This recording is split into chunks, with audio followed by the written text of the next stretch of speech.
I'm at the Gold Coast. Woohoo, party time, GC baby. Today I've come down to the Gold Coast and I'm going to be delivering my keynote, Turn a Flaw into a Superpower, at the Brunch Club run by Empower House. And I'm going to be sharing my story with Tourette's about resilience, overcoming adversity, and instilling them with some confidence. I love every time I give my keynote, I add like a little bit of extra flavor. Like I always research stories that I find really impressive and powerful and meaningful. And I did a video a little while ago on YouTube about KFC. I learned so much about Colonel Sanders. So I'm going to add that today into my keynote about how KFC can make you more resilient and the resilience story behind that, which is going to be sweet and tasty. I really like small, intimate crowds because I get to be a little bit more like personable, intimate with the crowd, if that makes sense. I feel as though like it's an exclusive little club that I'm talking to.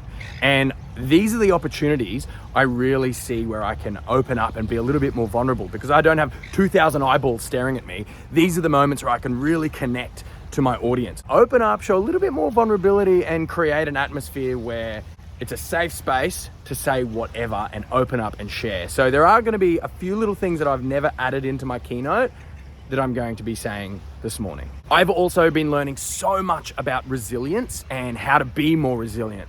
The main takeaway I've learned from this research is why? Why do you want to achieve what it is you want to achieve?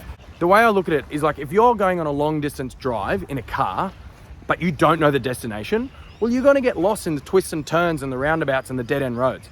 But if you have a clear end goal, a clear destination, then your maps will just redirect you. So every time you hit a roadblock, every time you hit a turn, a dead end, you'll just turn around and go another way and get over those roadblocks. And that is a form of resilience. Every time you get knocked down, every time you hit a roadblock, every time you think it's a dead end, if you know where you're going, you'll find a way around it.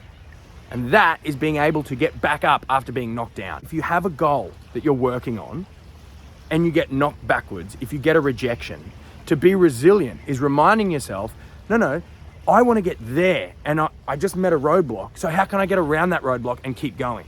That is a resilient mindset. And that is something that Colonel Sanders, the man who brought us that beautiful, tasty, fatty KFC, a moment on your lips, forever on the hips. Oh, it's like the devil, but it tastes so good. Dancing with the devil is KFC. Anyway, the takeaways I've gotten from that are how to be more resilient. And working years in television and radio, doing live crosses for TV shows, interviewing big name celebrities where you get really nervous beforehand, my brain always plays tricks on me and like, you're not good enough, you're not talented enough, you don't have the qualifications to interview this person. So I had to come up with techniques and skills to feel more confident in order to perform behind the mic or perform on screen. So those little tips as well, I'm going to reveal to my audience today and leave them with some like take-home messaging of little tricks that I use that I've discovered myself on how to be more confident to take on those tasks that you might feel that you're not capable of doing. It's imposter syndrome. We all face imposter syndrome, sitting at your desk thinking, oh gee, my boss is going to tap me on the shoulder soon and say, mate, it's not working out, you're fired.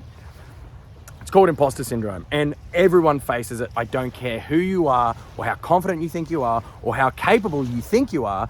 Everyone experiences imposter syndrome to some degree. So I've learned some tips and skills on how to overcome that imposter syndrome and reiterate to myself, no, I am capable of this. I can do it.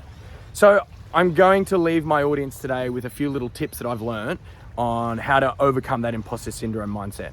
Plus, I get a free breakfast. Pineapple juice, coffee, gluten-free bacon and eggs. How much does gluten-free suck? But anyway, my belly thank me. My belly say, Seamus, thank you so much for not eat gluten because I no like. The Gold Coast, party capital of Australia. Clearly someone partied here last night on that bench. Disgusting.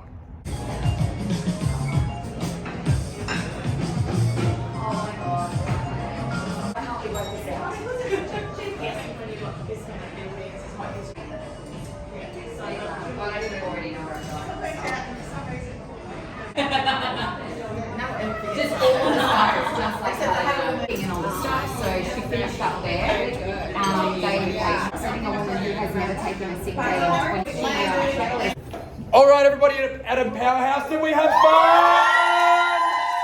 The brunch club, wasn't it fun? Woo! Turn a floor into a... That was awesome. Hanging out in a room full of really powerful, intelligent, creative, outgoing women was so empowering. I was the only guy there, but I felt super empowered being around them all. It was really, really great. I didn't end up doing the KFC thing. I kind of flew by the seam of my pants, and I improvised on a few other areas. I can't really remember. And to be honest, after every single talk, I'm exhausted.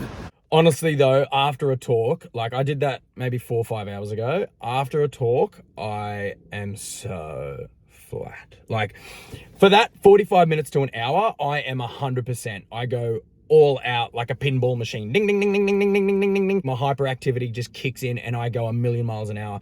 So afterwards, I just am so drained.